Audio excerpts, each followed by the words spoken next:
And we are live. Hello and welcome. We are the Aussie guys. I'm AJ, and here with me is G. How are you, G? Good. And we have a special And we guest do today. have a special guest. It is that time of the year again. I mean, it's a great pleasure to talk to you each sort of pre-draft period each year, Matt. And it's wonderful to get all the time. We always look forward to. The one and the only Matt Waldman, and people obviously can find you at Matt Waldman on Twitter, and obviously the author of the RSP, which I feel is almost a bit redundant to sort of say these things. I think people know them, but certainly if people haven't checked out the RSP, then they definitely should at mattwaldmanrsp.com. Matt, a warm welcome to you. Oh, thank you so much. I always look forward to this. This is one of my favorite shows I get to do every year. It's like an annual tradition now. And you guys are just, you're both very knowledgeable and you're fun to just hang out with and get a chance to get to shoot it with you, in terms of like just talking about these players. And I'm always interested to see, how much research has been done and where I'm wrong, with these guys. Well, that's why we bring you on here to tell you where you've gone wrong, Matt. Yeah. You just I need that all check. the piles of paper. Okay. We spoke off like this. I've got another pile over here, and I've had to section them off into what have we got? We've got our middle of the road guys, like our we got our top. I've got top six guys. Whatever, we've got the guys that if you got a 6th round drafted, you might be picking up some of these blokes down here. Well, Gia, don't look up because AJ has already planned it with me. I already have a printed version of the RSP up above your head right now. So if it gets too crazy, we're just pulling the lever. We're just pulling the lever. I've got your what have I got? We'll talk about your underrated and overrated guys too, which we haven't done before, but we'll do that. But to start off, Matt, look, straight up. To me, there's no Jamar Chase, but I think this has been gone over ad nauseum. To me, there's no Chase, there's no Waddle in this group. But below that, it seems like it was last year. If not, I reckon there's a few more guys. Like it's deep, but it's okay to be deep. But is it good deep? Do you know what I mean? Or are we just walking in the shallows? Would you be with the top 5 or 6 guys, I'd say mainly, could you argue with anybody if they wanted to have one of those top 6 guys at number 1 in this class? Like they're so interchangeable, and from all the pods that I've been listening to about this, and I've been listening to, you've talked about, I've heard you on other shows, and everybody's got a different opinion, more so than last year. Yeah.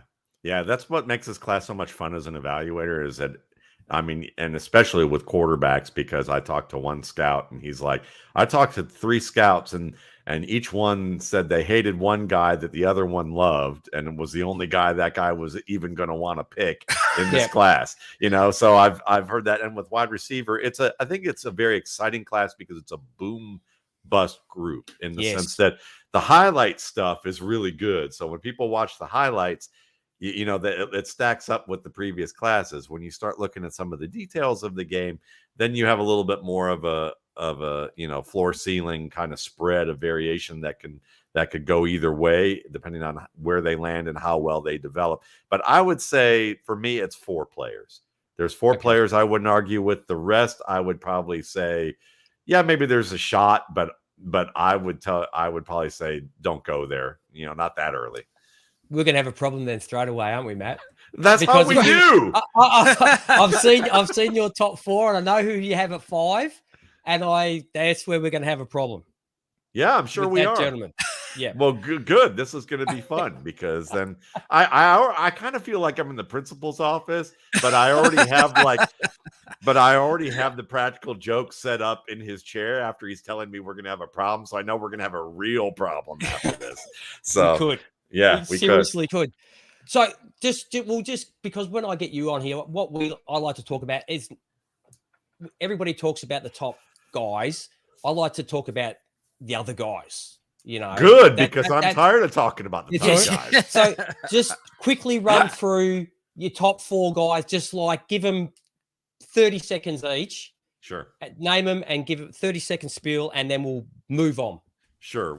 Without going in order, I'll just say Jameson Williams is one of my top 4 guys because he has a return, a specialist or a special teams player's mentality in terms of, with or without the ball. He has decent route skills. He has blazing speed. He has a little bit of issue catching the ball in certain circumstances that he'll work past. He's a big-time playmaker who can make plays all over the field, not just on the outside deep. Drake London, to me, people always talk about guys like Henry Ruggs and Corey Coleman and all sorts of speedsters before the draft, and they get drafted before guys like Mike Williams, Mike Thomas, AJ Brown, and a bunch of other tall, strong, bigger dudes who actually can play football and play the wide receiver position rather than just run fast and go up for contested catches and catch 1 out of every 8 of them. So I like that Drake London actually is a complete football player and can play inside, outside for you. He reminds me a little bit of T. Higgins. I think he's a fine player. Chris Olave is my top player on the board, and I think that he is not far away from Jamar Chase and Jalen Waddle in terms of tier. He's far away in score from Chase, but not as far away from Waddle. He's a complete receiver. I think if he winds up with a top quarterback this year, he could be the most productive player in the class. Very refined skill sets, who tracks the ball extremely well. And Garrett Wilson, his running mate, like if Chris Olave is a more explosive version of Robert Woods in the sense of how I would say complete player, Garrett Wilson is a more is a more enticing version of Marquise Lee, who was the running mate with Woods at USC. A little bit more wild child as an athlete, makes a lot of highlight-worthy plays, but he has enough issues with releases against patient cornerbacks and physical cornerbacks, enough issues with clapping the ball with his hands and with certain decisions that he makes after the catch where he has to refine these things, or else the difference between him being a reasonable starter in a 3 or 4 wide receiver rotation and being the top guy, those things might get in the way of that on some level. So he's just a little bit, he's at the top of my second tier. Yeah. Now, just before we move, I just want to, I great on all those guys, Matt. That's good. I had a problem with Drake London because every time we talk, I get lulled in by, like in the Matrix, the blonde girl in the red dress that just takes my and I'm that with like guys that are like 6'3", 6'4", have some speed, can go up and get the ball, and more often than not, I get shafted for the better looking guy. And I looked at Drake London and I really liked everything about him, but I moved him down based on, I get those guys wrong a bit more than I'd like. But then I went and looked at him last night before you came on. I thought, I can't do it. I have to stick with what I love and what I'm seeing. And I moved him back up in my top 5. I won't say where.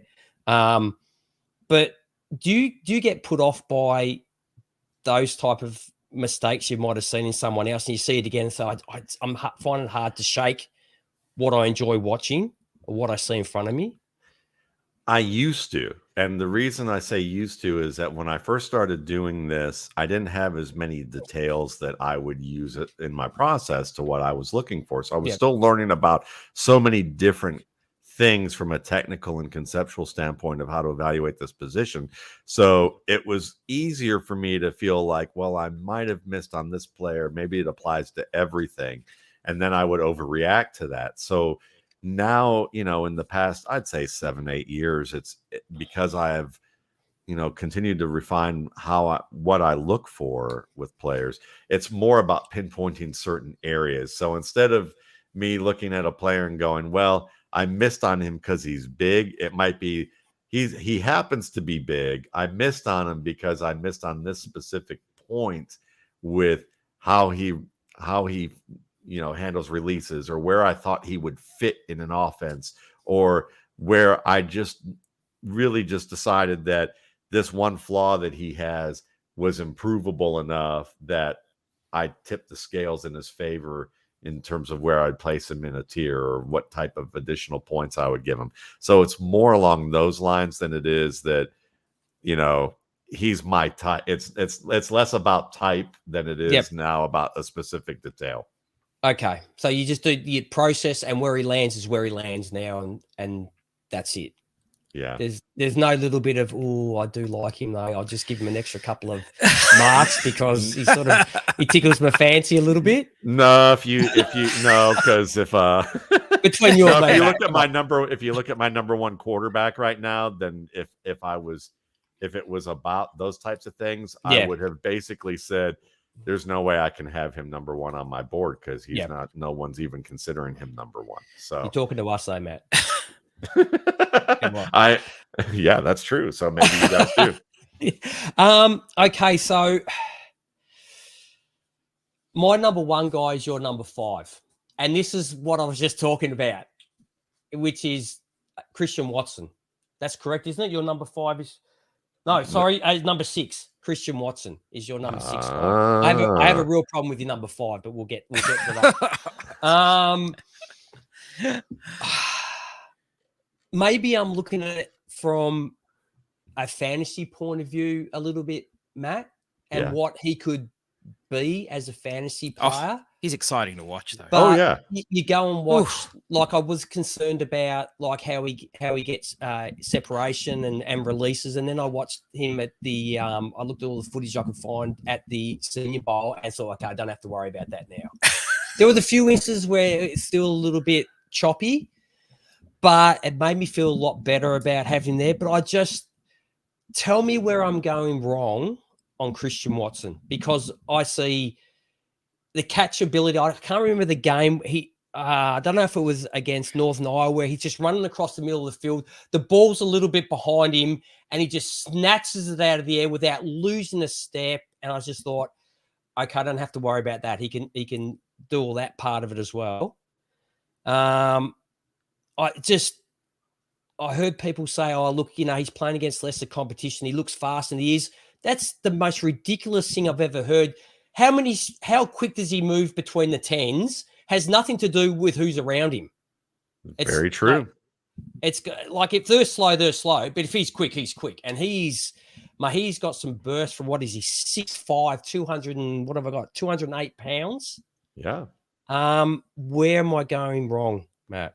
Well, this is the interesting thing. What I love about this show is that you guys know this, but you still play it with the way that you do this. Is like, where I'm wrong on the ranking, because in every chapter I write why rankings suck and why we do them anyway. Yes. And, but for the people reading out here, I want you in on this little joke because I love the fact that you're just it's like, the dance. Yeah, we've got a problem. It's this little dance. Yeah. So I love the dance. So cue up the orchestra here. So basically, if I were to say anything about ranking a guy like Christian Watson number 1, is that it's clearly on one level a projection of what he can become, not because of competition, because the competitive aspect, I think people overplay that. The way I scout players is, to me, the most basic way, if I could hone down 1,014 pages into basically 2 sentences, it would be that scouting is about looking for the physical traits, the conceptual, intuitive, and what else did I say? Technical, athletic, intuitive, and academic type of theory of football, and seeing how a player is able to fuse that information together to generate plays that put himself or his teammates in position for positive outcomes. Doesn't mean that they're going to get the positive outcome, but they're going to be in position to have a positive outcome. And those things, when you look at Watson's game, you can project that there's a lot of things heading in that direction for him. And when you watch him, whether he's at North Dakota State or whether you're watching a team getting shellacked by another team that is far more athletic, if the player's fulfilling that maxim, then they're going to get a high score if you have, in terms of your grading. And Watson's speed, it doesn't matter if the guy was as fast as him. Now, where the issue is do you have defenders who are patient when he puts. You see my arm positioning here, my body positioning right now, Matt. Yeah, Crossbar, exactly. Yeah. Yes, Offensive. yes. Okay, yeah. talking about my boy. Yeah, exactly. So we're gonna basically get the jaws of life to rip his arms apart pretty soon. Yeah. but he's, for me, his score is as a rotational starter. So what that means for me is that he's a fantasy viable option to draft, that you're gonna you should expect within the next year or two for him to become a part of the offensive rotation and to be someone that you're going to invest in from a fantasy perspective. Now, from a football perspective, when you're trying to grade wide receivers and there's really 5 or 6 positions within one catch-all term called wide receiver, then you're going to have a wide variation. So with Watson, the fact that he played in a West Coast offense, it's more of a pro-style offense than a lot of these Division I schools, that's a positive for him. So he's going to have a little bit more experience with reading defenses and being on the same page with his quarterback in a pro-style system. Now, will the complexity of the defenses that he faces and the caliber of athletes and technicians that he faces be lower than what you see at the Division I level? Sometimes, but not enough that you're going to sit there and say he's at a remedial level, any different than the Clemson receiver might be at a remedial level when he goes to the NFL. That jump is still going to be a big jump for both. The difference is that Watson will have a little more familiarity with his offense so that his brain isn't as scrambled early on trying to figure out the new things and incorporate. He's already got a baseline of skills there. But for me, he's an excellent runner after the catch. He's probably going to be able to add another 10 to 12 pounds to his frame and become stronger and maybe even a little more explosive. And, he has some minor issues with catching the football that aren't major. Cortland Sutton had some of these minor issues, and he's a good player. So, overall, if he's in my second tier, which is a pretty strong tier. So if you are, I would say to you, G, that if you are gonna pick him number one, then you probably want to have a pretty strong team for him to be on right away, because he's not gonna be Jamar Chase in role. He's not going to be a guy that's going to take. He's not going to take the pressure off the other receivers. He's more of a guy right now that the other receivers are going to take the pressure off of him, and he's going to generate huge plays because of that. But he can grow into that every down receiver who becomes that guy down the line. So I had a comp for him as Martavis Bryant, and people would go, well, Martavis, and when you look at Bryant was that player early in his career. They had Antonio Brown on one side. They had some other good receivers on the other. And, Bryant made huge plays when he was, but the difference between Martavis Bryant and Christian Watson is that Martavis Bryant wasn't a worker. Yeah, it was between the ears and maturity. So we're not ranking them based on that. We're ranking them based on the field. If Bryant had Christian Watson, whatever's got going on with Christian Watson, there's a higher chance that he would have wound up a number one receiver or a high-end wide receiver 2 on an offense who could be a perennial 1,000-yard producer. Sorry. Sorry, I was going to say, this is the fascinating thing with this class in particular, because you can plant your flag because, at the moment, as G said, you look at mock drafts and you listen to people, and people's rankings are all over the shop. And then we're going to have the NFL draft, and then, things will happen in round 1. So Christian Watson goes to Green Bay, bang. He's going to shoot up draft boards, but it's going to go all over the place. I feel like this is a great year to plant your flag, like the AJ Browns of the world when he dropped, and you can just go with the talent. You're going to be able to get some of these guys really late. You can. Now, it's interesting you bring up A.J. Brown because, when I watched him, there were a lot of people who were like, oh, he's just this raw athlete who plays in this basic offense in the slot. I'm thinking, no, he's a very refined player that people are overlooking. I think that Watson's a little somewhere in between. But you're right that, with wide receiver, as we know, with that wide range of grades that the NFL has, fit is massively important. Yes. So it's, that was, I love when I make a point that G agrees with, the hands come apart just a little bit more. When you made one, AJ, when you said Green Bay, the hand kind of went up, kind of up to his heart, like, be still my heart, may he wind up there, so, but hey, listen, don't ask a scout to, like, I observe physical behavior on a daily basis for 8 hours a day. I should be like, maybe I should be in court with you guys and doing body language stuff, but like, mate, I'll be giving away if you're guilty or innocent straight away, mate. I'll be no good playing cards, Matt. No good playing cards. But hey, listen. So, no, I don't blame you. That's what makes this class so much fun, because there are a lot of guys like that. I mean, people you look at Cooper Kupp as a great example. In 2017, there were a lot of people that are just like, well, why are we going to look at a slot guy, that highly? Even if Steve Smith, the great Steve Smith, said this is my number one wide receiver, on the board, and had to interrupt the NFL.com guys from skipping over him when the camera went on the screen with him during the combine, so they could talk about some other slappy who didn't wind up being any good. This is that type of thing that if he didn't land with the Rams, if he wound up on the Cleveland Browns and with Baker Mayfield and a run first offense, he might not have been close to he might have shown what he could be, but he might have been more like Hunter Renfrow, like the first couple of years, as opposed to what Hunter Renfrow is doing now, even though they're much different in size. Whereas if Jarvis Landry were with the Rams and playing in the slot, he might have continued his reign as a 100 catch receiver. Yeah. So, fits a big deal. Oh, without a doubt. Now, I when you brought up Cooper Kupp, I actually went back every now and then. I go, that guy reminds me of someone, so I'll go back and have a look. And I had a look at Cooper Kupp's just his highlight reel. I didn't want to go back through all the game. Man, how did no one have him higher? Like, you go and even look at I know highlights are everything, but you can look at highlights of a lot of guys in here, and you look at the highlights and go, well, is that the best you're going to give? If that's your highlights, I'm a little bit out. But his highlight reel was just a guy catching balls and then just mowing everybody down in front of him.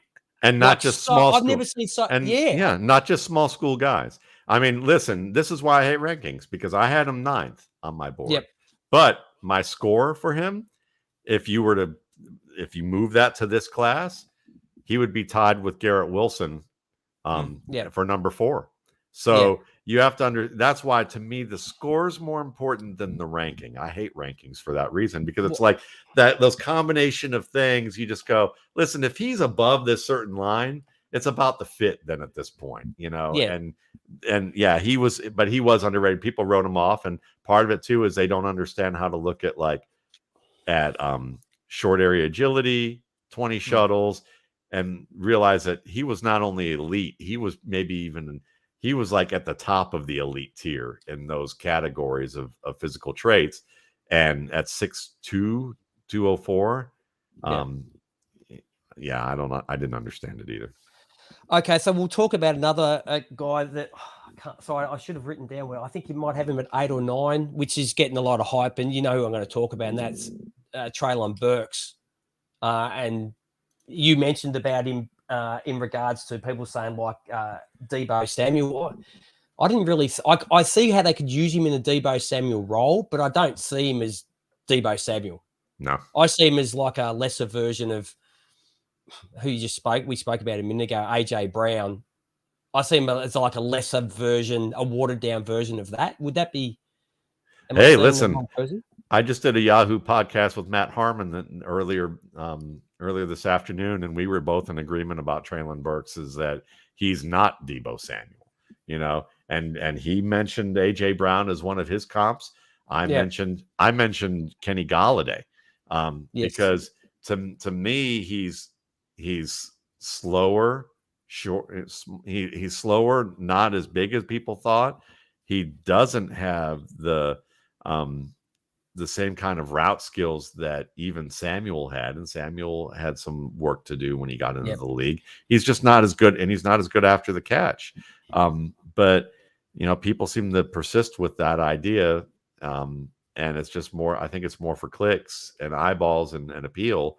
And when I look at him, I think of Galladay when he was with Detroit. If you surround him with really good receivers like Golden Tate and Marvin Jones, who can run all the routes you need them to run, and you put Galladay in the middle and let his size and his speed win against shorter or slower defenders, he's going to look great, and he's going to get production for you. And then when you move him to the Giants with a quarterback who's struggling, and put him on the outside and force him to be the primary guy, he's going to come up short because he's just not that skilled of a player.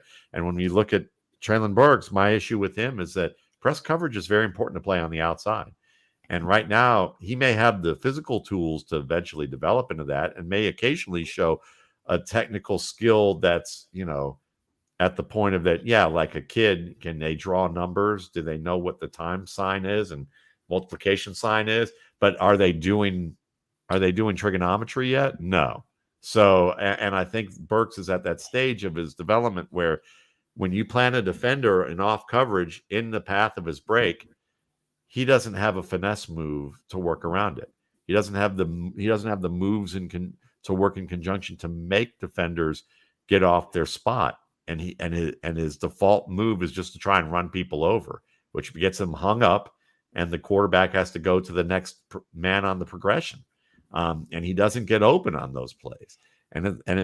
He may develop in that regard. And I think he has a high enough grade to develop into a contributor, or maybe even a starter, an every down starter, and even in a 2 receiver set.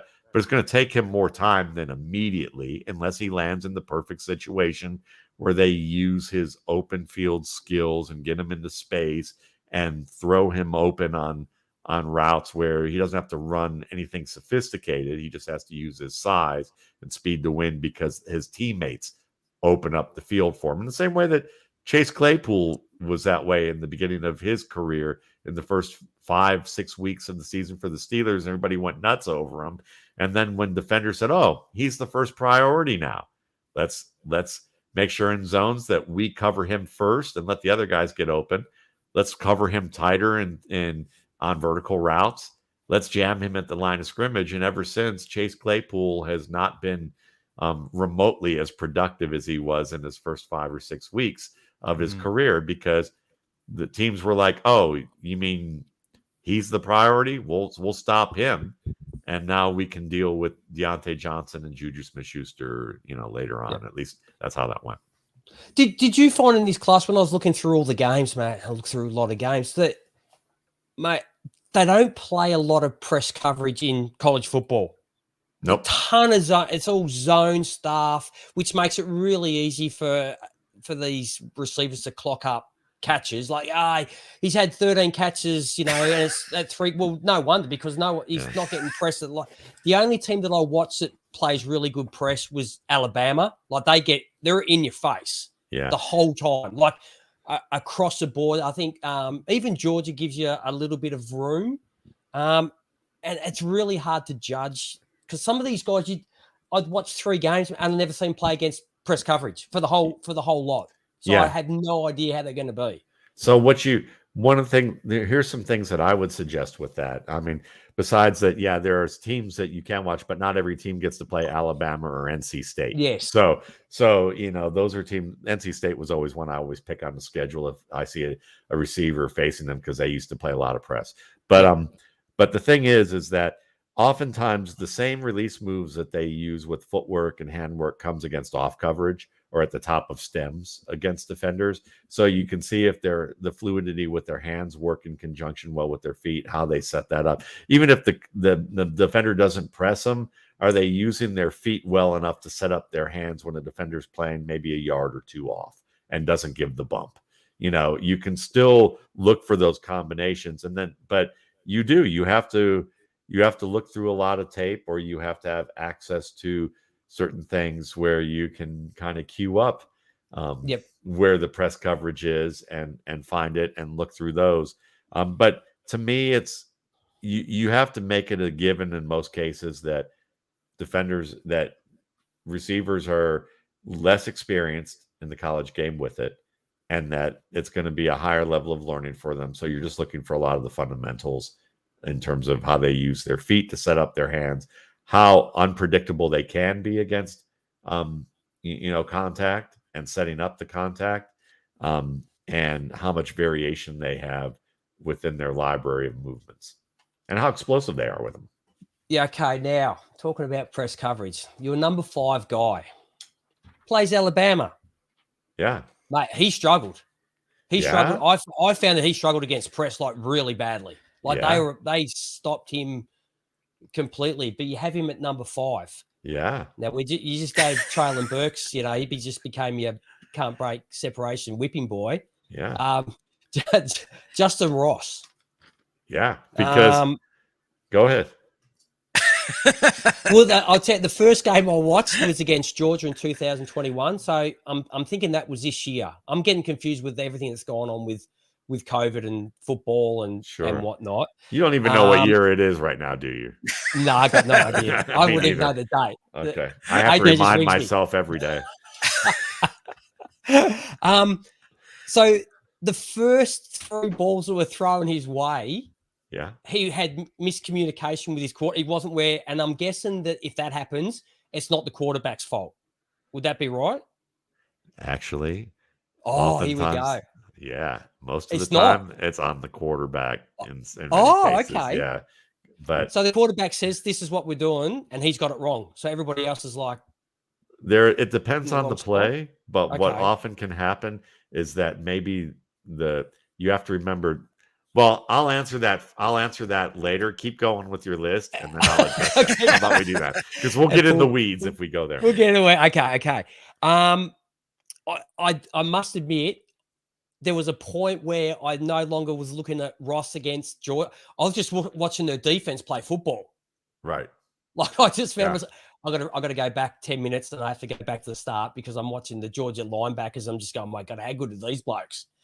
But I did see your bit on your RSP boiler room that you put on about him, where he wins on the outside. But you did mention that he struggled to get separation. Then when he did, it was almost like his speed let him down and allowed the corner to catch back up. Right. And I think he ended up catching the ball. But if you look at the Syracuse receiver, mate, he'd be lucky to be 5'8" and 6-inch heels. Right. Like he was tiny. He should have won that contest. He's 6'3". Sure. That was a given. I said he's got safe hands, mate, great positioning of his hands. And is it just me, Matt, or a lot of these guys this year look like jug catchers? Yeah. There's some good players here with some really bad hand spots. Yeah. I said I don't see too much burst in and out of his cuts. He ran up, what was it, 4.1, 4.8, 40? 4.56. 4.56 was it? Okay, Yeah. I don't know. I'll ring these people up and let them know that they got it. Now, is it 27.3 vert? Is that correct? 31, but 31. So where am I getting this? I don't know. Oh, I think you got the wrong guy. No. I've got it here. I don't know why. Because I compared him. G's filing system's very accurate. Someone's compared him to Julio Jones. Oh well, that's a little bit far, but like I know, because then I went and looked at Julio Jones 40 and vert. That's a that's a little far there. That's a massive. He's more, yeah. Could you tell me what? Like I looked at him and I'm thinking, why? I'm going to speak to Matt. Yeah, why? Why? Yeah. So that's a great question. Now, if you watched him in 2019 and 2020, he was considered he looked much better in 2019 when he was a freshman. He looked fantastic. Yeah, he did, and he whipped Alabama a couple times, and some guys at Notre Dame, and some other, and he looked fast. LSU. He looked great. So then here's the thing. So what you may not be aware of, but or setting me up very well is that the operations the operations first was he had a cervical fusion surgery for a congenital issue, so he had to rebuild his body. He had to take an entire year off to rehab. That meant that he had to break down and rebuild his entire body to get back on the field. And when he did, this is the injury that a lot of people aren't aware of, is that he had a Jones fracture, which is the bone running from your pinky toe, the base of your pinky toe, along the side of your foot. So he played with this stress fracture all season. They shot him up with a painkiller that pretty much would wear off by like halftime, pretty much every game. He played through the entire season on this. And I didn't know about this until about January or February. And a lot of people didn't know about it until then when his coaching staff talked about it. And then he had surgery in late November.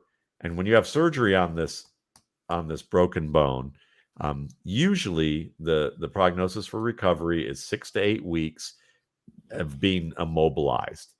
And then so what happened is that he played through this injury, probably further screwed it up, playing on it, and then had 6 to 8 weeks of immobilization.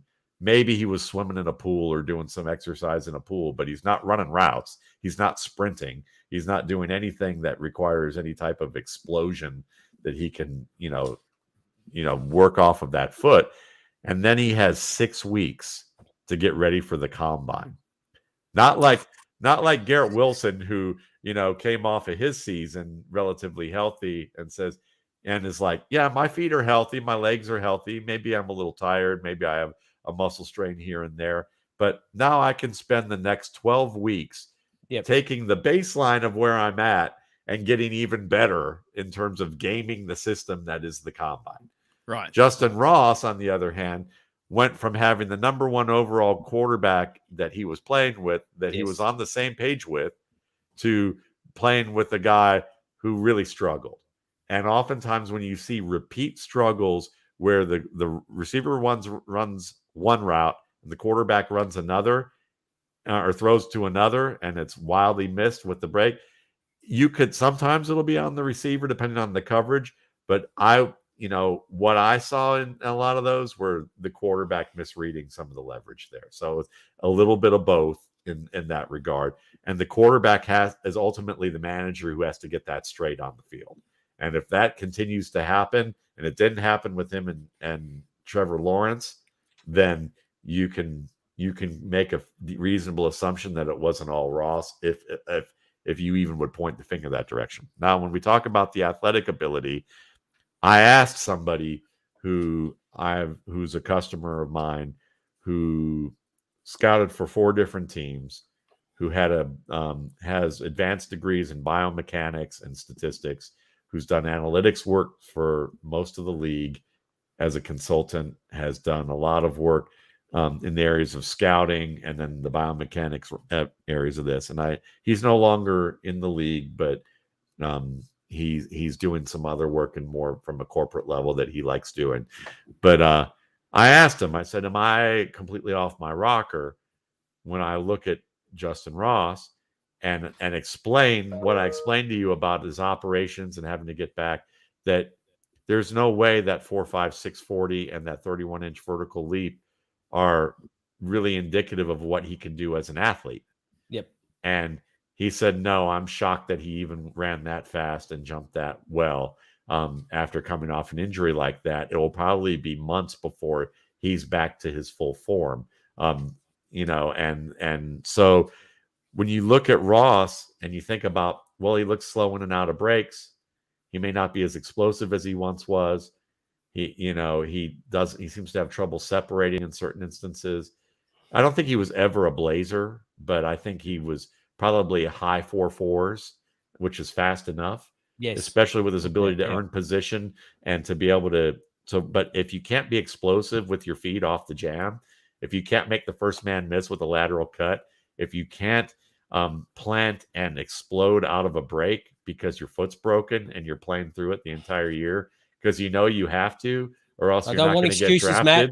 Don't want because you had these things, then then you're going to wind up in, hey, look, I know you get them all day at your job, but like, listen, I make them to myself because I'm my own boss. Hey, well, there you go. Well, these are mitigating factors as opposed to excuses. So, that's at least the way I like to color it. But, to me, I think he's more of like a Hakeem Nicks of this era. Okay. Yep. And that's a good enough player who you can put on the outside or even play in the slot and can become a matchup problem because, as you said, he's automatic with his hands. He earns great position. He often works very well with his quarterback to get back to places. Yeah, his hand positions are fantastic. Mate, there is not even a handful of guys I found in this class that catch the ball like that. Yeah. I mean, ton of this these days yeah. for some reason. Yeah. Ton of this, ton of that. You and I need to start a receiver school where we just need and we can have you come in and you can be we can play good cop, bad cop with them. And you could be the bad cop and explain to them that none of this is happening anymore. Yeah. I show gifs of these little girls who are catching the big bouncy balls. Yeah. Right. Who are first learn how to catch and they do this and the ball bounces off their face, and they're laughing about it. That's what these guys are doing. But Ross, man, no matter where the ball arrives and how far away from his frame it is, when his hands are up, they're together, So yeah. I mean, there's definitely a boom bust to his ranking because of the injuries. As with all of them though, Matt. Yeah. There's all bust and there's all boom to a ton of these blokes this year. Yeah, exactly. But from what I saw in the past with him, I'm more of a believer that I'm more of a believer that some team's going to get him in in August and go, he's far more explosive than we thought he was. Yeah. And we'll see how that goes. Okay, so there's all this middle group of guys that are all getting spoke about in one way or another, Matt. And I'll just read out a few names and you pick which one you want to discuss. Right. And that's we got David Bell, Jahan Dotson, Calvin Austin, all very similar sort of. George Pickens, I'll probably leave out of that for now, but you can probably put him in there. Alec Pierce, all right, Sky Moore, and Wan'Dale Robinson. So there's a group of guys there. They're sort of these guys would be the guys you're sort of picking up if you're doing your rookie draft, maybe in the second round sort of guys you'd be looking at. Some of these, yeah. Alec Pierce is terrific. I think that he's a player with a lot of upside in terms of he knows how to win the ball and earn the position necessary to make efficient catches in contested situations. He's very similar in profile athletically to Justin Jefferson. He's just not as skilled of a route runner as Jefferson was, but he's not far enough away that you would write him off as a potential starter in the short term. So I'm a big fan of his. Jahan Dotson's fun. I've talked about him enough. He reminds me a little bit of T.Y. Hilton. A lot of people talk about him. So I think he can grow into it. David Bell is fascinating because if he's like the Devin Singletary of wide receivers, Devin Singletary being basically not athletically, skilled enough to ride the ride of the NFL. If you go to the amusement park and they say, here's the minimum requirement for you to ride this ride, Singletary probably wouldn't have passed in a number of dimensions athletically, but he gets the job done. And Bell is a fine route runner against zone. He's an excellent blocker. He has terrific hands. He's tough. He breaks tackles. He has decent short area quickness. Oh yeah, I said not a burner, but he's not a burner. No. Yeah, he's not remotely. He's slow. He is. I mean, you could probably set your watch and then still use your stopwatch to click it off, after you run the thing. I mean, he's slow and he doesn't have much acceleration either. So he's not playing outside for you. But neither does Jarvis Landry. I put down he's a really good possession receiver who'll be in the NFL. Would that be? I agree. Work in the middle of the field sort of type. Yeah, guy.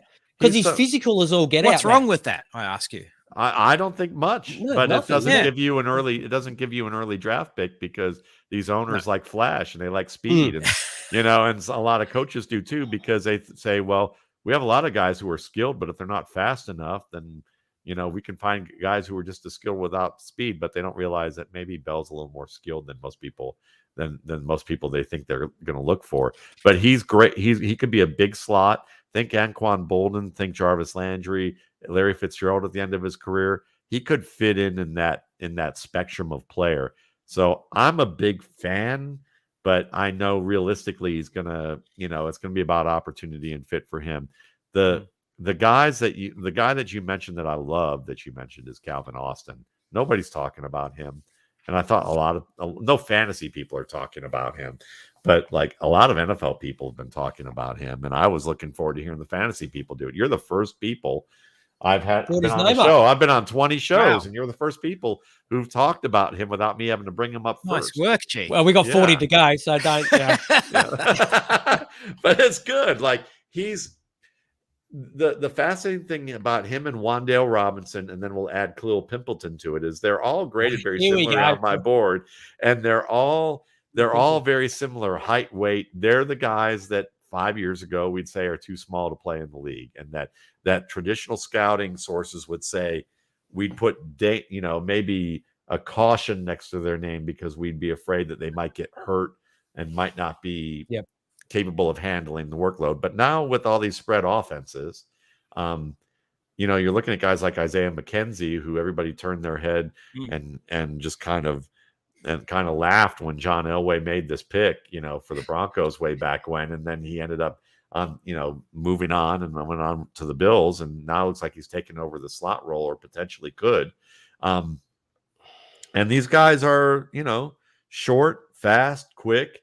But what's fascinating about them, in addition to that they could help on special teams, is that all of these guys could become explosive slot players who can also win in the deep game from the slot.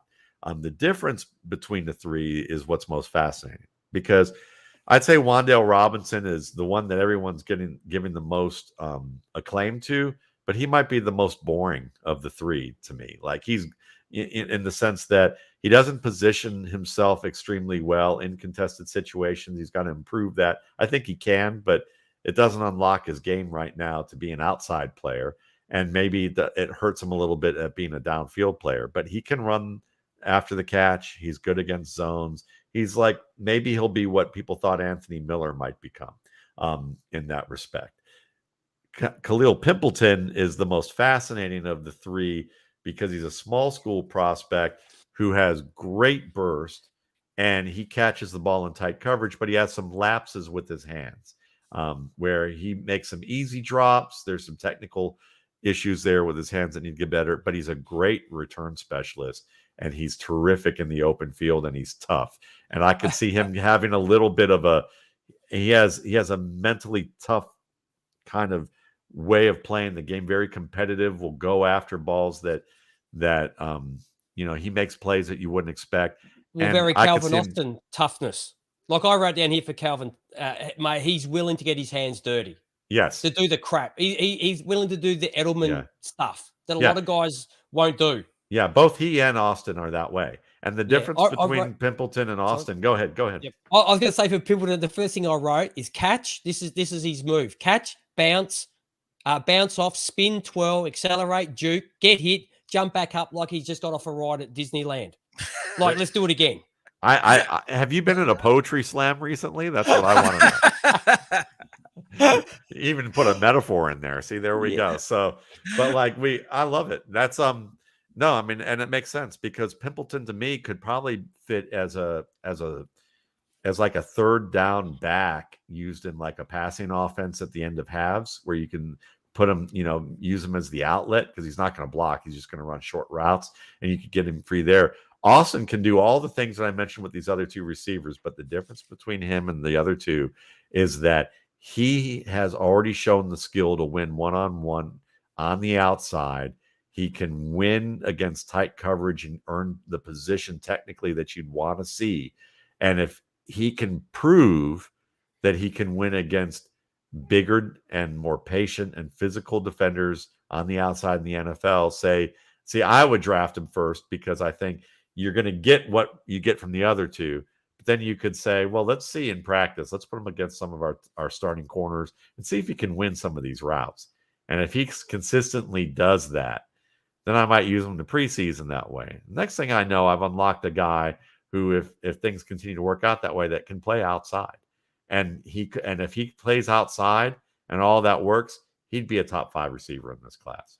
Yeah, I did write down here against press coverage. Is it, mate? Like him and people don't mention the size because that'll just piss them off because they don't want to be told that they're only 5'8", 5'9". They don't want to hear that because they don't play like that.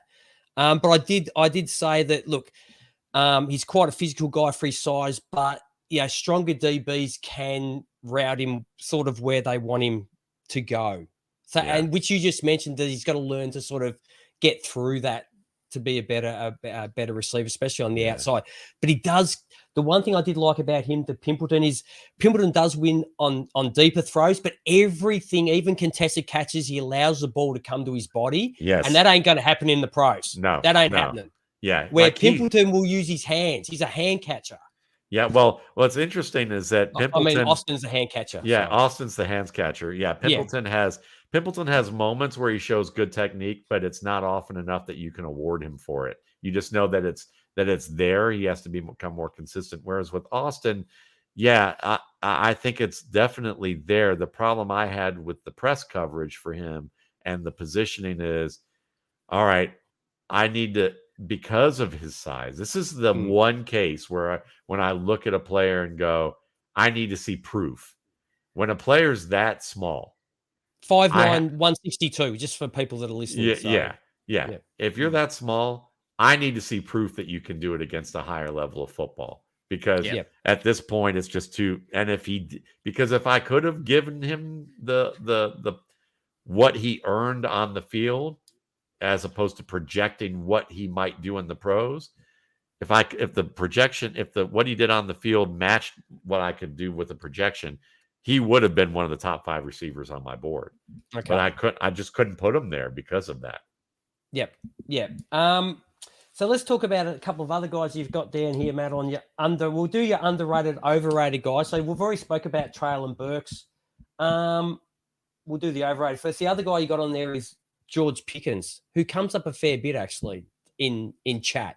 Not in the top tier, but the next guy they talk about will be, why isn't George Pickens? How come we're not talking about him in these top 5 guys? Yeah, because he's a highlight guy. And what I mean by that is that if you're watching highlights, you're going to be awed by him. He's going to make those circus level catches. He's got the length. He's got speed. When they show him blocking, and you put some Led Zeppelin in the background to that, with him playing, blocking, you're going to get pumped up and you're going to want this guy on your team. But when you take away the music, you take away the fun video effects, and you take away the cut-ups where they glorify whatever he did on one play 8 different ways, and you start watching the tape, what you realize is that the details of his game are missing. The difference between him being what people imagine will happen and what actually is big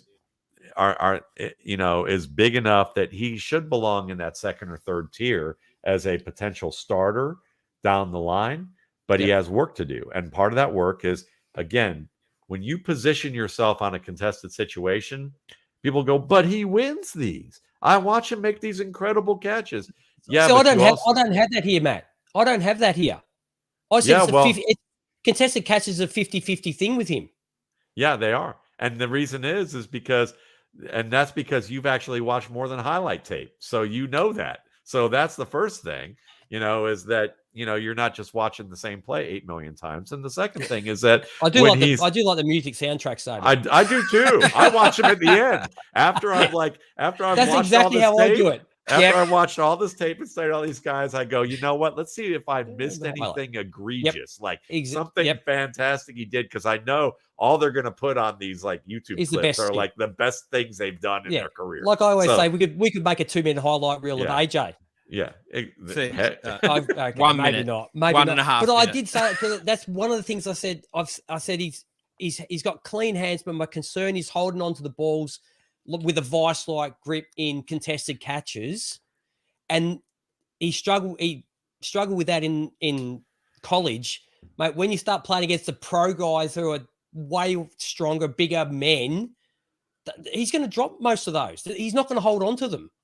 And the thing is if you put yourself in a position where you have to make these acrobatic catches when there's scenarios where he could have actually timed his leaps better and earned better position where he wasn't having to make these crazy adjustments. Yep. He would be a far more efficient player. And there's issues with his releases and with his routes that need a little bit more improvement too. Yeah. Yeah. So, especially his releases and just the strength, like body strength to separate. Like he's not what was a play strength is not that great. Yeah. So you can see where it could head. Yes. But as I mentioned, yeah, what I said to Matt Harmon today, and we were laughing about it because I could see him laughing and nodding about it, is that George Pickens is the type of guy where the people who come in like with, a couple months before the draft and decide that they're going to like dabble in the draft thing will love him.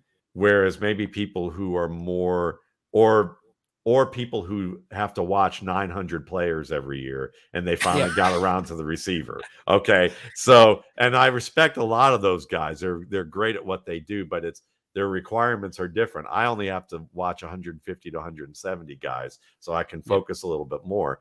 But what happens, here's the rub that kicks me in the ass all the time when this happens, is that these guys who are, these guys who dabble in the draft and then spend their time reporting on the NFL or do other things, they'll say, oh, he's going to be a top guy, but the details are missing. And if it doesn't work out, well, no big deal to them. But if it does, and they'll say, see, I told you he did. But what happened wasn't that he was always good. What happened is that he actually developed. He actually worked at his craft. And so, it's one of those things that when I look at his game compared to a bunch of other players, it's just less developed. It can get there, but it's not a guarantee. At this point, and you're right into what you see at this point, right? As a football player, and you do project, but there are some things that there's only so much projection you can do, because you can't, just because you think, this is the thing about scoring. I'm gonna get in the weeds a little bit about this, but I think it's worthwhile. Say your tiers are separated so that you have star tier and starter tier and committee tier, and you have these 3 tiers, and say you're giving 5 points, each one is in 5-point increments. So like star tiers were 15, starters were 10, committees worth 5. Well, say that everything that you have in your definition of the criteria for a committee tier fits Pickens, but he doesn't fit into the starter tier. So you've only given him 5 points. But if he improves those 2 things or 3 things that he needs to improve, and you think he will, that he could be in the 15-point tier. Well, you can't give him the other 10 just because he hasn't done it yet. Now, you might want to split the difference some and say, because I think he has the upside to get there, maybe I'll give him a certain amount. But again, are you going to give him the starter tier when he's not there yet? That's the conundrum with this. So for me, it's more like, I'm giving him enough that his point value is in the starter tier, but he's in the tier behind that based on, what my system's about. But I can't, there are other people when they evaluate, they go, well, he'll get that, so I'm putting him here right now. And then they wind up with Drew Lock at quarterback, or Jordan Love. Okay. Well, so that's gone, George. Geordie's hadn't even had a chance to throw the ball yet. We never know. I don't have him on any fantasy teams, Matt. So well, I like that you at least were open to it while also covering your assets. So there you go. Very good at that. That's 30 years of marriage, Matt. 30 years of marriage. I did put down here, he's a cocky son of a bitch, though. Yes. You just see it on the field. Like he's like, I'll give him one thing. I just want to talk about a few others before we let you go, Matt. I'll give him one. You see the intelligence level on the football ground when he's playing, because he doesn't have. I didn't put down. He's not a burner by any means, but he's very good at positioning. Sometimes it's the corner to go where he wants him to be. So you see, there's hopefully, if he can work on the rest of his game, he's already got a good base intelligent level for playing wide receiver. So we'll move on. Okay. Here we go. We'll go the underrated guys. Yeah, here we go. Here we go. So we spoke about Justin Ross, who you have at number 5. We spoke at Pimpleton. How do you pronounce his name?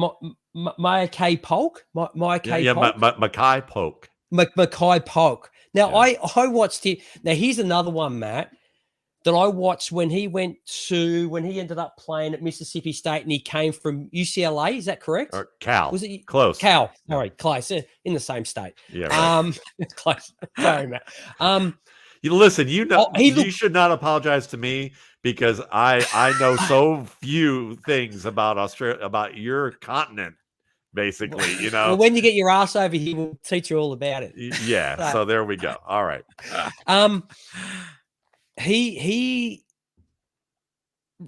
like Justin Ross. He looked a lot better at Cal than he did at Mississippi State. Granted, his quarterback at Mississippi State wasn't that good. No. I don't know what his quarterback was at Cal, how good he was, but he looked a totally different player in the first couple of years, or the first, was he there for 2 years? Yeah. I can't than he did when he moved to Mississippi State. I found him hard to work out which guy am I looking at. Well, you're looking at the same guy. You're just looking at a different offense, you know, and that's yeah. of that. But that's where it can become scary. We go, where does he land? Could, you know, some players can overcome where they land, and some players can't. Yeah. And the games I looked at, obviously, you always look at the Alabama game, and mate, I'm not going to put anything on him because his quarterback was completely over. So was the offensive line was just crushed, absolutely crushed. But what do I have down here? Intelligent use of leverage. He's got great hand. Another one who's got really good hand position. He makes a catch on the sideline. I think it was against maybe Texas 8, and his hands are ready, and you can see the perfect camera shot. He catches the ball but his hands are in the perfect, and I just go, mate, and the ball's not even there yet. And he's just got it, hasn't he? He does drop some balls though, Matt. Right. And then you go and watch the next 2 throws. One he had spent before it was in his hands. And the next one, I think it was tipped, but he dove for it, and he really should have caught it. Like you have to make those catches in the NFL because that's a first down. Whether or not it was tipped or not, you got your hands on it. You couldn't bring it in. And I saw that a couple of times with him, Matt. It's like you see these natural hands, and he said, "Fuck, mate, how did you drop that? Like straight through." Right. I see this, and then I'm seeing this. Yeah. And again, those are some things that can be corrected, and they're correctable. Now, I do appreciate that your administrative assistant is feeding you information. Yeah. Sweet nothings, Matt. Sweet nothings in me. So she might like Mackay Polk, or she's feeding you this good analysis here with the hand position. But I think most of the time when you try and turn up field before you look the ball in or bring it all the way in, that I don't worry about that so much. You don't? No, because but I saw it on a number of occasions though, Matt. It's like, is it something you're seeing? One of the catches was there was 3 guys sort of closing in, one trailing and 2 coming from a right angle and one straight in front. And I'm thinking, is he thinking about the guy that can see in his peripheral already, even though in the NFL, it's an easy catch. You've got 2 steps before you get hit.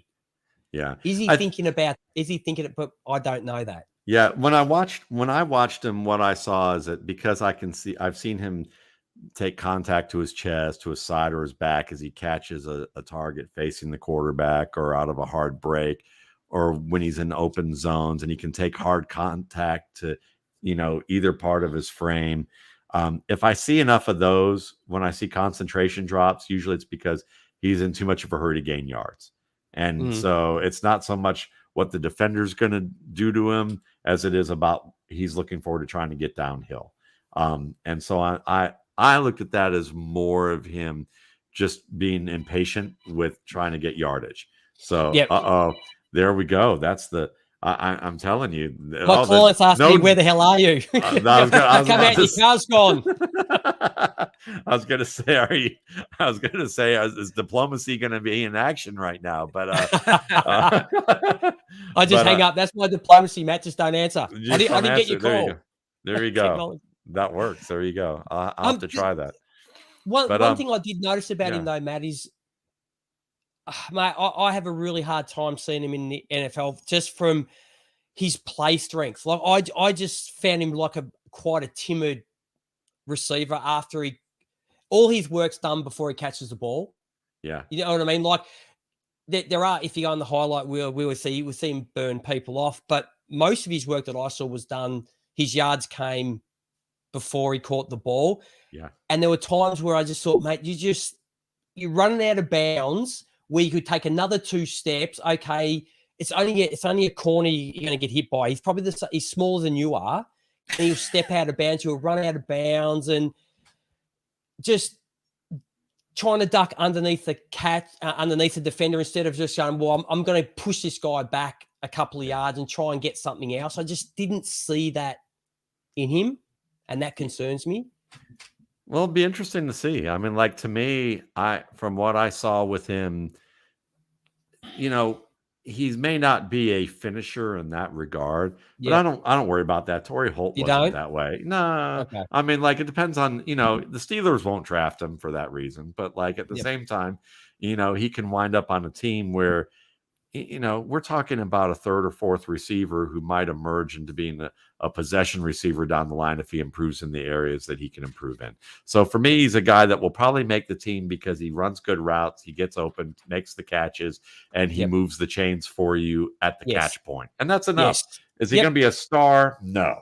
But can he maybe give you what Stevie Johnson back in the Bills days on occasion could have given, where maybe he becomes a starter and emerges if he improves in certain areas?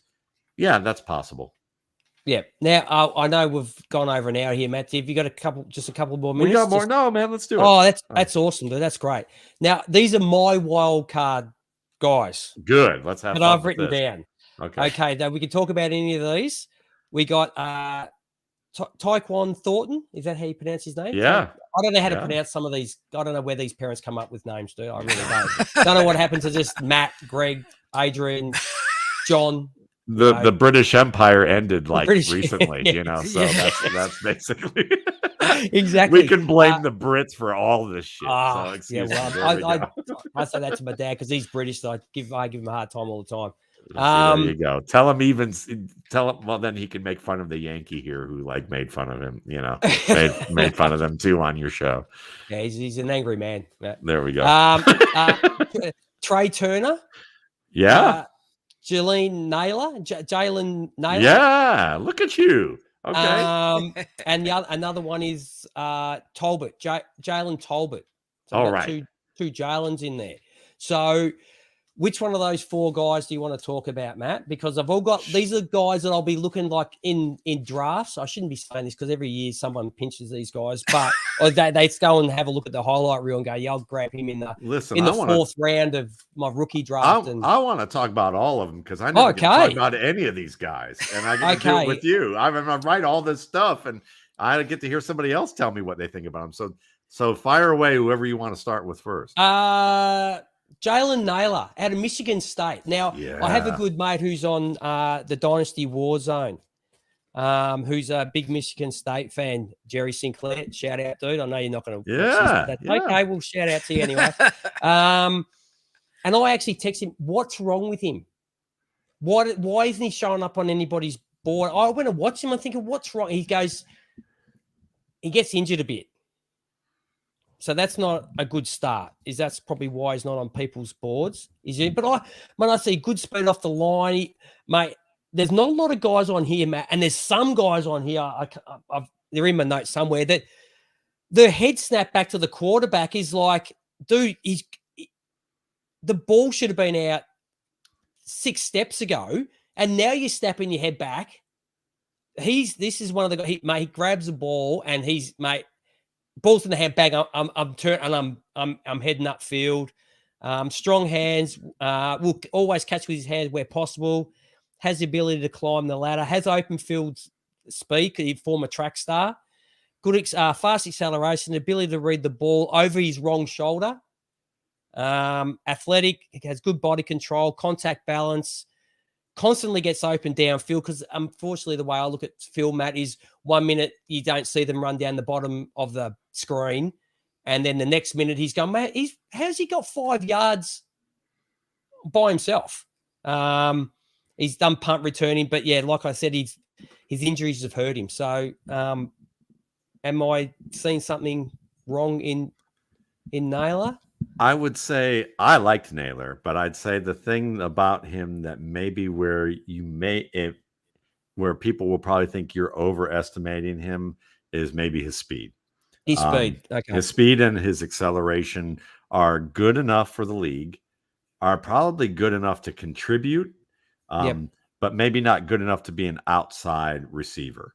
But a slot receiver, he's not. And here's the problem. As a slot receiver, he has enough short area quickness in terms of change of direction to be good, but he's not really electric with his acceleration and getting on top of defenders early. So in order for him to really transcend what you would say is good enough athletic ability, but maybe not where they want him as a starter, he's going to have to become a great route runner, like just an excellent technician.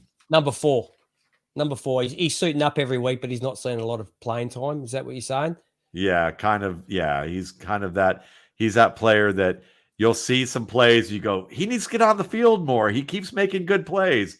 And then, but the team never puts him there because they've seen enough to say, or, like to me, if everything goes right for him, maybe he can do what Deontay Johnson has been doing recently to an extent, but he's probably closer to Andre Roberts, the career special teamer who occasionally gets on the field. Yeah, who I loved Andre Roberts coming out of the Citadel, to be honest. Yeah, but we don't want that on our fantasy teams, man. No, we don't. But he's someone that in a deep league, you probably want to take a chance on him and see if he can elevate that, because I liked him too. There was a lot to his game that I was impressed with, though I've listened to other people I know who were just kind of like, after we were comparing notes on players, and he's just like, I just didn't see it.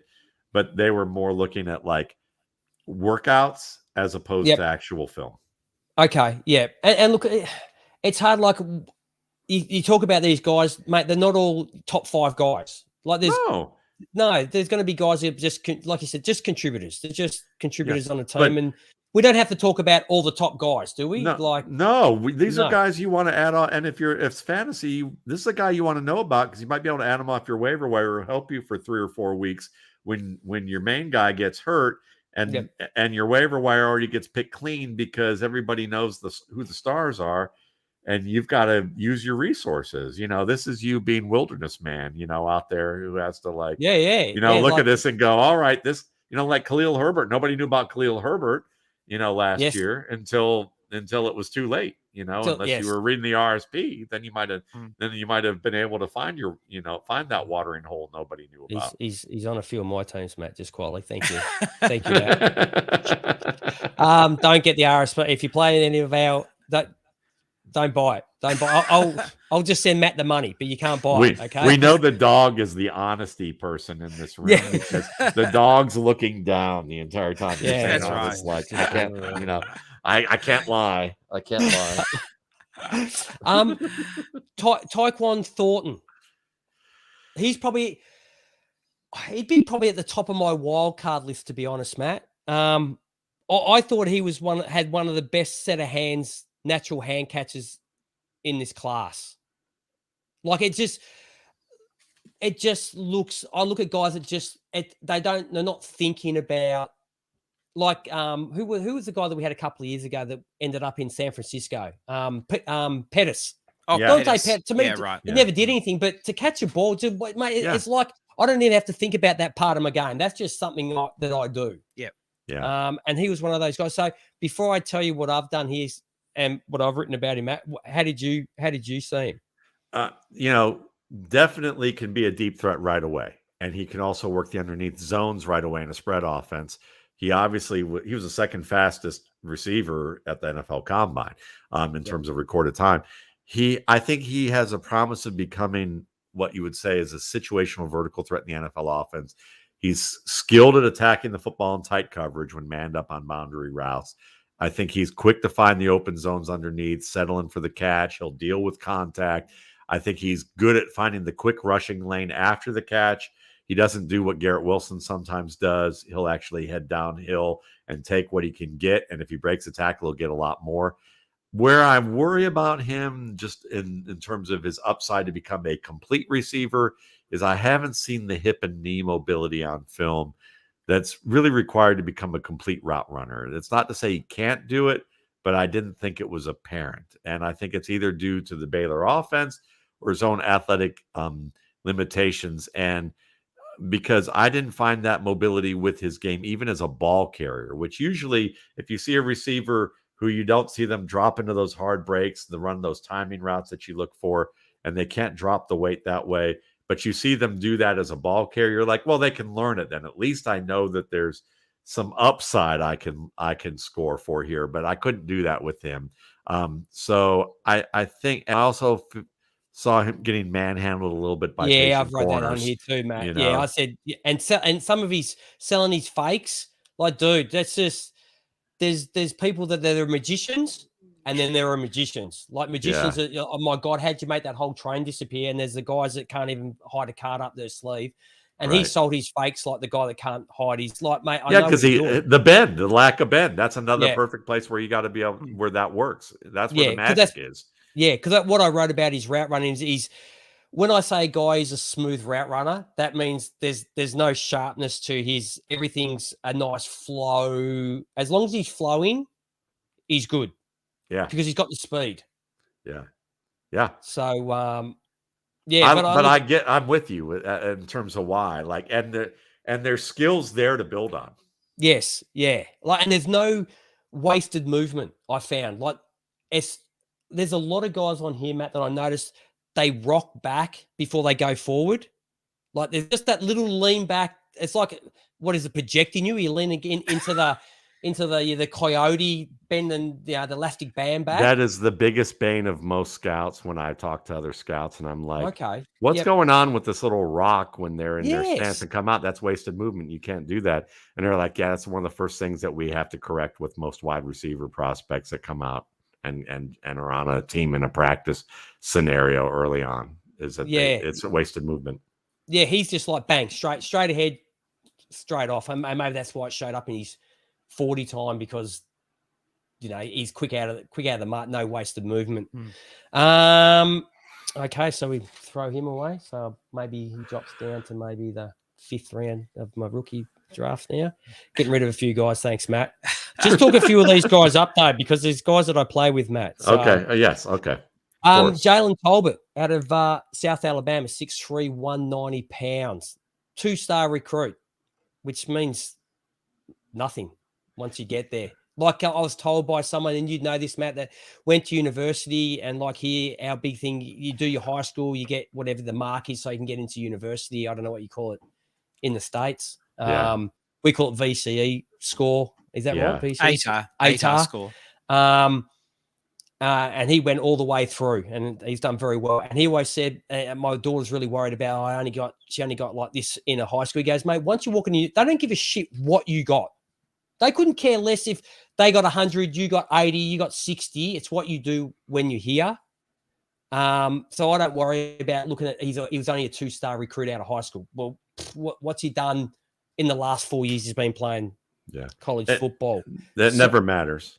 That's really just a quick aside. That score is really, from my interpretation of it, is how much of that, how usually it's dictated by how athletically developed they already are as high school players. And a vast majority of these players who get those high grades are because they already look like they're on their way to becoming NFL caliber athletes, even if they don't have a single shred of skill to their game, or work ethic or ability to improve. When you think of Josh Allen or Aaron Rodgers, these were guys and Carson Wentz, they went to small schools because in high school and in early college, they weren't remotely even 190 or 180 pounds, some of them, and were short, and they had growth spurts. And that's what got them, the growth spurts and skills got them into the major colleges afterwards. Okay. So Jalen Tolbert, he was another one. Like 1 minute he's dropping an easy ball, and next minute he's running down, surrounded by, and he sticks out one hand. And it's not, though it's just a lucky catch. He knows exactly what he's doing with that one hand and how to bring it to his body. Like you see some guys cut away, it's just, mate, that's just a fluke. I said the cat has some open field speed. He runs away from the fence, not just keeps them at bay. He actually accelerates away from them. So deep threat. I said his QB sucks. I don't know who the QB was at South Alabama. Ability to get yards after the tracks. He shows strength, play strength. He moves really smoothly for a 6'3" guy. Comes back to the quarterback quickly. Fluid hips. Minimal routes, all right. You don't see him do a lot. Snaps the head back quickly to the quarterback. What's the, all the stuff you're looking for, ability to judge the ball in flight, which is another thing I don't get. And I think we talk about this every year, Matt, is some of these wide receivers, Matt, how do you not track a ball? That's your job. Yeah. You know what I mean? Like some of these guys can look away and then look back and pick the ball up, bang. And some of them track it, and it's just like, oh, shit, I've run too far. I've not run fast enough. Where you can see you've left 2 or 3 steps on the field. Yeah. But they don't get, that's the big misnomer that most fans have, is that these players are getting coached in the college level, and they aren't. They're being brought in as top athletes to have athletic advantages, and the coaching they get is minimal. If your kid's in a music program, you know that your kid goes to rehearsal and they give them the sheet music, which are basically the plays or the game plan.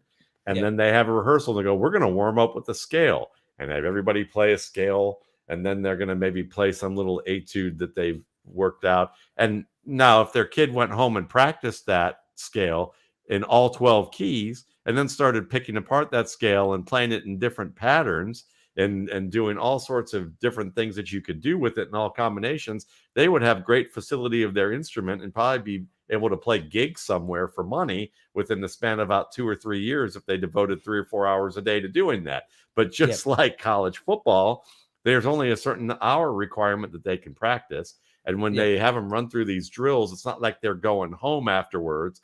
Some of them are, but it's the handful that get in the NFL and become starters right away. But most of them, they aren't running these drills with different footwork patterns in 8 million different ways to become unbelievably fluent at it and to learn all these techniques. They're just here to go, well, they're having me run a go route.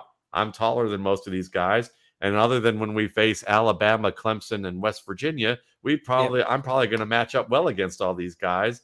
And they may even think I'll probably handle these guys who are good too, until they run into it and realize as a 20-year-old, oh, well, maybe I should have prepared. And then preparation isn't like practice the day before. It's like, I should have been doing this for 6 months. And that's the difference, Yeah. So how do you see Tolbert, Matt?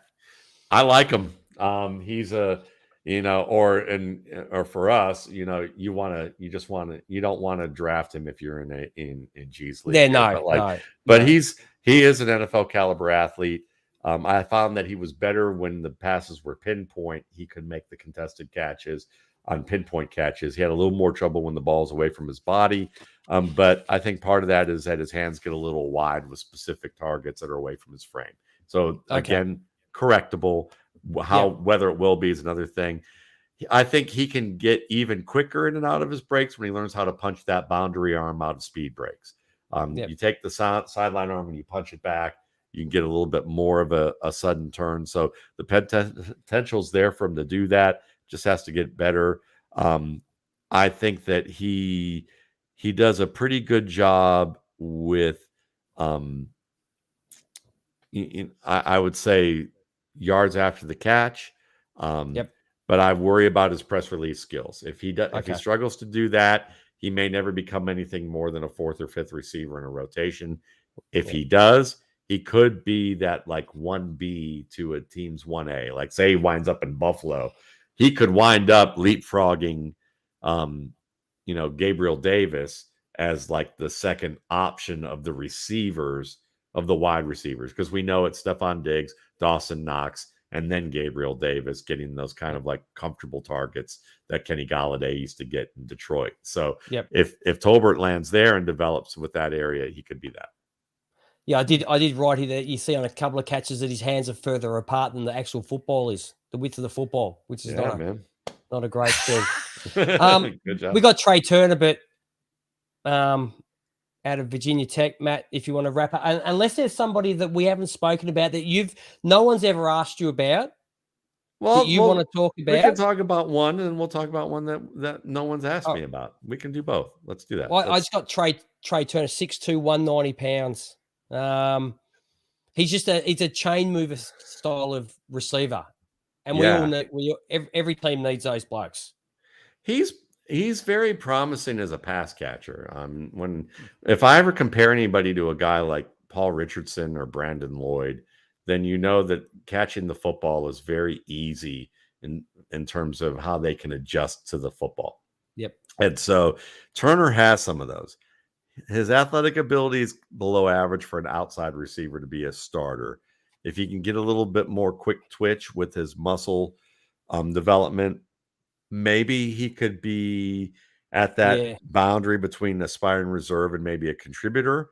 But I love how he plays. I love how he plays. He works through minor mistakes. He is someone that I think he has to develop the first three phases of his routes, releases, stems, and setups. If he can get really good at those, then he might be able to transcend the athletic limitations that he has, because the strength of his game is being tough and dynamic at the catch point. Yeah, ready-made physical guy for the pros. I wrote down here, Matt. And the other thing I did like about him is the fact that he can catch balls that are badly thrown at different points of his body. Functional size. The last thing I wrote there, he has an excellent understanding of his surroundings. Like, he knows where everybody is within a certain range. Do you know what I mean? Like, some guys have no idea who's around them. Yeah. But he moves into a position knowing who's around him, where the sweet spot is for the quarterback.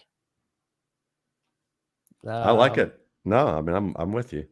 Yeah. So who's, to wrap it up, Matt? You've been so generous with your time as usual. My clients rang me 3 times. All right. So getting paid by the hour. That's how you do it, Matt. That's right. There you go. Who's someone that no one has asked you about, that you just want to? But I know Pimpleton was one of the guys, but you spoke about him a bit. I know with the guys at the Audible and all that. I'll give you 3 that you can choose one for me to do. So please pick 3 that I've got here, Matt. Let's see. One of them is Corey Sutton. The other one is Dalen Baldwin. And the other one is Eric Ezukanma. Oh, I'm not going to have any of these guys. You do, mate. Do I do this every year? You do it to upset me. Okay, well, Eric Ezukanma, I could almost shame you, but I do have that dude's name. Is that how you pronounce it? Yeah. Okay. Eric Emuzama out of NC State. Out of no, that's Amizier. That's bloody. Why can't just get normal? This is out of Texas Tech. Can we talk about Danny Gray? There's a normal name for you, Matt. Can we? No, I don't want to talk about Danny Gray. No, we want to talk about Eric. We're going to talk about Eric Ezukanma because he's the highest. Yeah. Yes. You've got him. See, there you got go. Him. Yes. There you go. All right. 6'3", 220. Yes. Now he came in at 6'2", 209. But 209. Yeah. But he plays like he's 220, and 209 is not bad. Mate, these draft, because I get is it draft? What's draft? They don't. Net? Yeah, draft it's not them. It's the schools. They get them from the schools, and the schools usually put these guys in like Sylvester Stallone's like riser shoes and like and add some and put like a dumbbell in their pants like before they weigh them. It's quite funny when you start looking at like the size of them, and when you hear them get them called and they go, he's 6'4", but he went to the combine. He's 6'3", Everybody's an inch taller, Matt. Yeah. Everybody. Yeah. Well, it's the ego when you know that you're going to get paid millions of dollars, you know, you get taller, you know, Right. so, you know, but what do you like about him? Well, I've written down some good stuff. Yeah. He's physical. He's very good at the catch point, contested catches, tracks the ball extremely well over his head. I think he has enough to earn a practice squad spot on a stacked roster right now. Like if the roster is really good, I still think he could get on and work his way up the depth chart. He reminds me in that way, it reminds me of a Byron Pringle of the Kansas City Chiefs, who now has a contract with the Bears. Like better than you would think. He's going to tear up the preseason.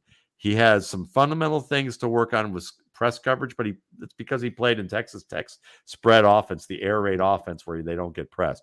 But I think he'll get better at it, and is in terms of what he's shown with his hands and feet thus far. He shows some skill with being able to manipulate defenders with his routes, but just not enough at the starter level right now. And he has to become a little bit more sudden with his breaks. But if he can really refine those early phases of his routes, his skill at the catch point, after the catch, at the point of contact, I think he could be a third receiver for a team and maybe develop into a second receiver if everything just works out optimally for him. Yeah. No, the couple of things I did write down. Every snap he plays 100%. Yeah. Like you see a lot of guys here. If they're not involved, they'll take a couple of steps and then they'll just. I'm not part of it, but you don't know what's going to happen to the play. It could break down, and you have to get involved. What I saw of him is he runs every time he's on the field. He runs a route as though I'm going to get the ball. Yeah. Even though he doesn't get the ball, that's how he plays. So I had him as a natural hands catcher, Matt, and just an intense football player. He just looks intense when he's playing. Yeah. And that's something you can't teach. You can't teach people that. Yeah, you want that effort. Yeah, you want the effort. So that's good. Okay, he's just. See, you had him. That's awesome. I did have him. I don't know about these other guys though, Matt. What was another one? Well, I was asking you to pick from him, but we can do. How about Dalen Baldwin? Dalen Baldwin. He's out of Baldwin Michigan. Doesn't sound familiar. What about Romeo Dubes? I called him Smoking. That's his nickname. Yeah, there you go. He's great. He's great all the way into the catch point, and then he's inconsistent there. He like if Eric Ezukanma had Dalen, if you combine Eric Ezukanma with Romeo Dubs, you'd have a first round pick. No, I don't have Matt. Okay, because I looked on yours and I said Matt's going to bring up some guys. I just haven't watched them. Well, that's okay. You know, that's why I do what I do. Yes. So thanks. and that's why you have clients who you're charging by the hour and they're calling you in demand. And I'm doing a show in the middle of the night, you know, with you guys right now. No, but this is the fun. But no, seriously, like, you know, Baldwin is a 6'2", 218-pound player, and from an evaluator's perspective, he's awfully fun to do because it presents a lot of difficult questions. Because he went to a small school, Morgan State, and then transferred to Jackson State, where he worked with Deion Sanders as his head coach, and then he transferred to Michigan. Very rarely do you see a wide receiver go up 3 levels like that during their college career, which tells you on this level that he must make good decisions as a human being. So because you rarely see this kind of elevation, he's obviously has a good feel for decision making to get him into position to do these things. Yep. So I like that right off the bat. Now the 6'2", 218 thing's pretty interesting because when you look at his combine, it's not that great. He ran a 4.65 40, which is deathly slow for a wide receiver. And then, you know, his 3-cone drill was 7.23. And his vertical was 34.5 inches, which is kind of interesting because, and even his 20 shuttle 4.39 isn't all that great either. No. So he's not very fast, but he's very intriguing as a scout because you have to remember that players who play at small programs, those small programs don't get a lot of funding for their their training and conditioning. So, if he came into Saquon Barkley, when he came to Penn State, was like a 185-pound athlete who, if you looked at his scores, they weren't all that great. And then when he graduated 200 and almost 30 pounds and looked like looked like Barry Sanders, but blown up a little bit, even bigger, Yep. you can see the difference of what a major program can do. So the fact that he's 6'2", 218 already, but he's just slower and not as explosive, maybe he could get more explosive.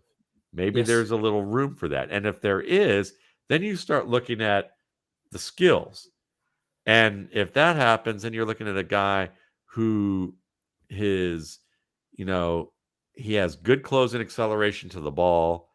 He has explosive short area bit moves when it's required to use precision. He can be violent with his hands. He's tough as a receiver. He can take hits. He tracks the ball well.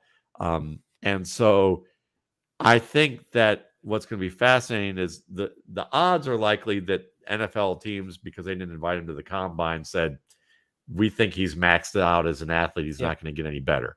But if it isn't the case, then I think he's someone that could become a primary starter if his athletic ceiling is higher than what we've seen. Okay. So the last player is Corey Sutton. Okay. And he's out of Appalachian State.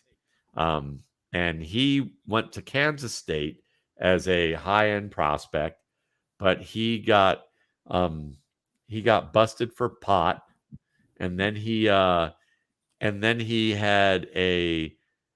wanted to leave the program, and their longtime coach, who's normally known as just an upstanding individual, really kind of got an attitude with Corey Sutton and blocked him from going elsewhere, and was really standing in his way. And at the end of this whole ordeal, the coach, who again was probably one of the most upstanding coaches in the history of the game, in an environment where you have a lot of scalawags, I guess that you could put as, this guy actually apologized for his behavior towards Corey Sutton and eventually gave him his release. And he ended up tearing an ACL, and he's a 5-year player. But I've watched him against teams like Penn State and North Carolina, Maryland, University of Miami, good teams. And he is a ball winner, violent hands at the line of scrimmage to work free from tight coverage, can really translate his contested catch acumen to NFL level situations. If he is in timing and hand position, gets a little bit better. He's shifty, good awareness of angles, really good movement skills to exploit favorable lanes. I've seen estimations that he has 4.5 40 speed and elite acceleration and vertical leap, but it's based on his Spark workouts from 2016 as a high school player. So if he's at least as athletic as he was entering college, and that continues his game, he could surprise and be kind of a Juju Smith-Schuster type of player at 6'2", 206, and probably can add another 10 pounds and maybe, Juju Smith-Schuster, Cornell Powell will play inside, outside, win contested plays. Fascinating player. Interesting. Well, mate, we've kept you far too long, Matt. The care package is going to have to be more than just Tim Tams this year. Hey, I hope you still got the Richmond scarf that I sent you. Oh, of course I do. Yeah, I do. The one, three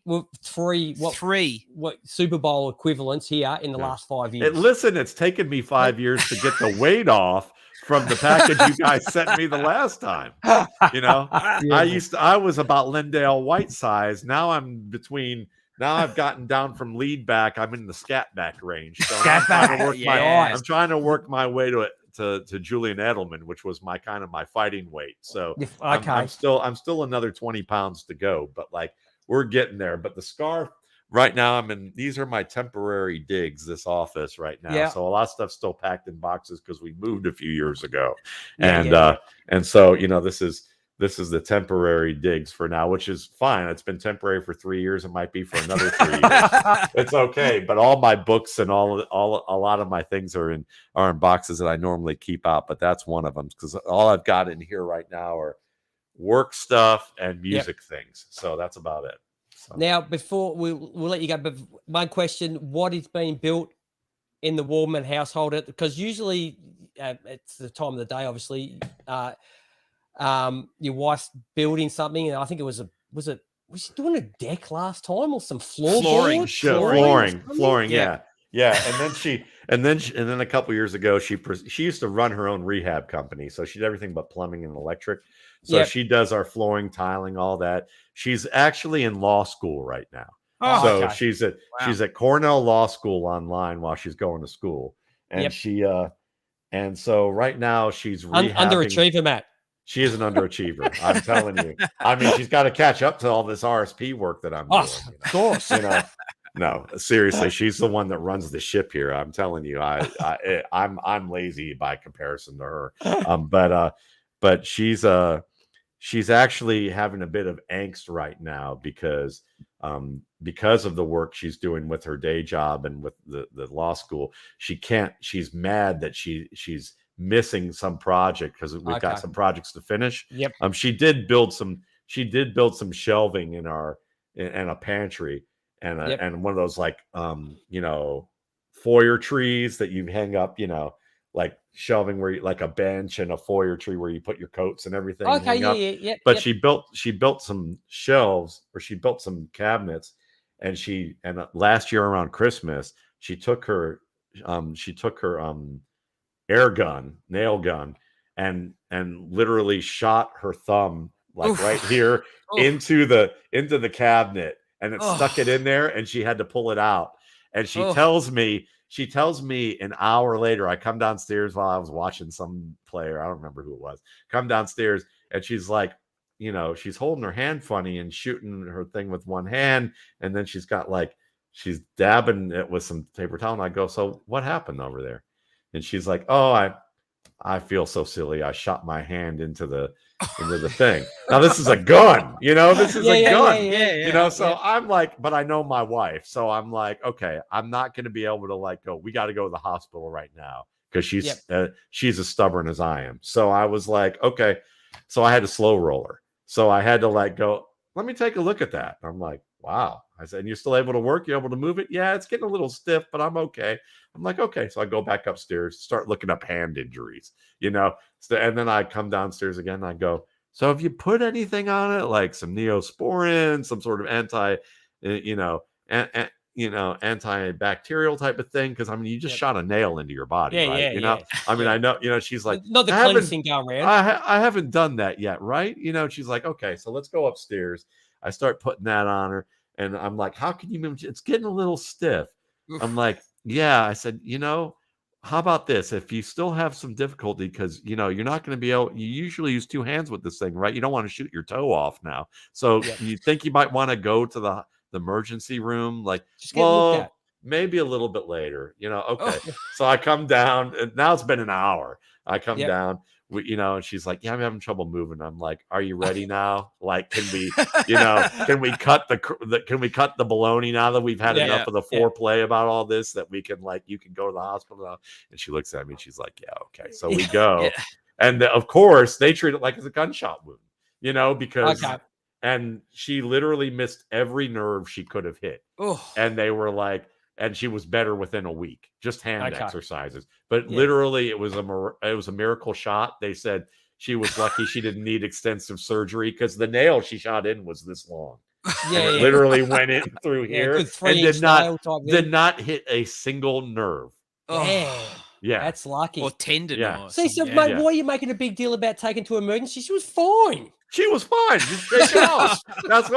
That's what I'm saying. That's what she said to me too. So it's like, but so needless to say, she's raring to go and she wants to shoot some things up, but it hasn't happened yet. So oh well, that's great. That's because usually there's something going on in the background, but beautiful. Well, I'll let AJ wrap it up. Seeing he's spoken a fair bit. I have. Well, this is your show, G. I know. I love doing this. Admittedly.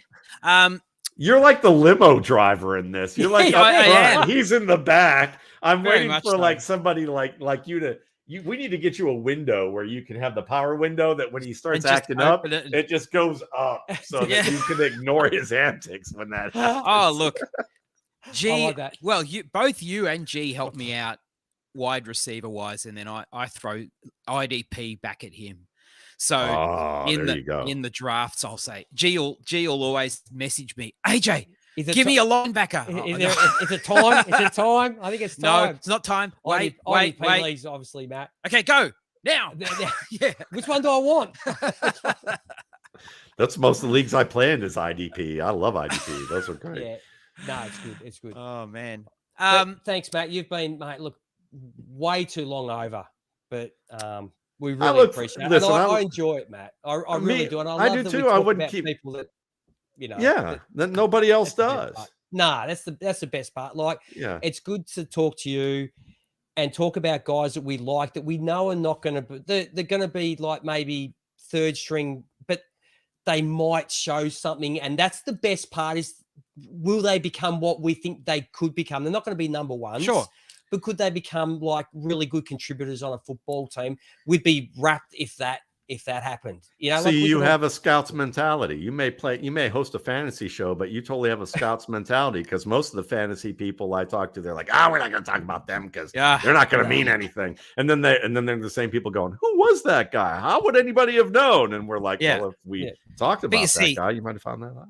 You'll hear these names day 2, day 3, and you'll go, ooh. Well, that's a good part too, Matt, is when the draft comes around, you sit there in those days and you go on, now these are the guys I think are later.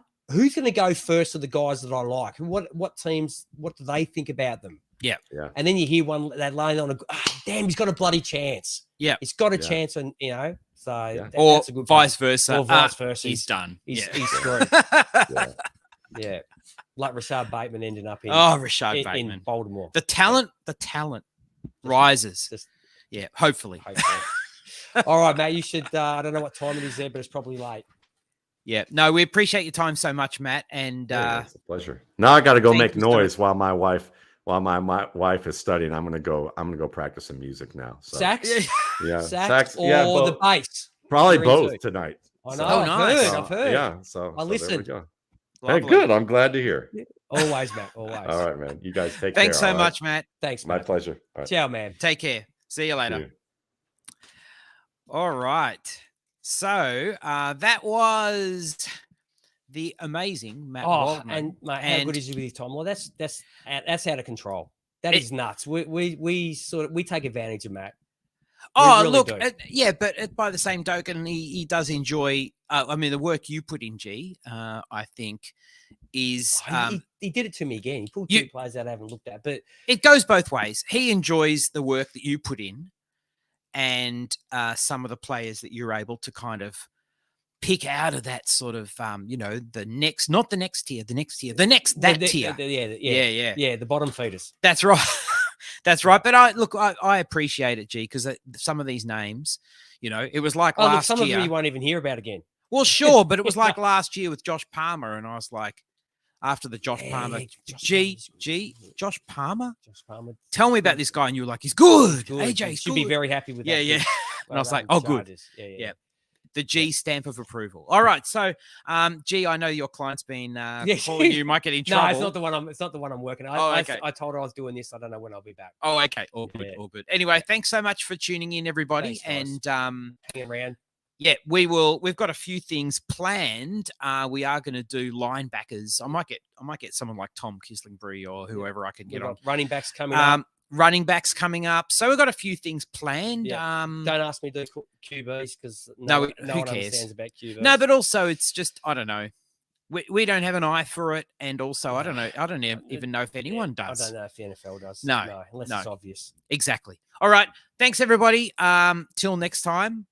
On behalf of G and myself, we'll catch you later.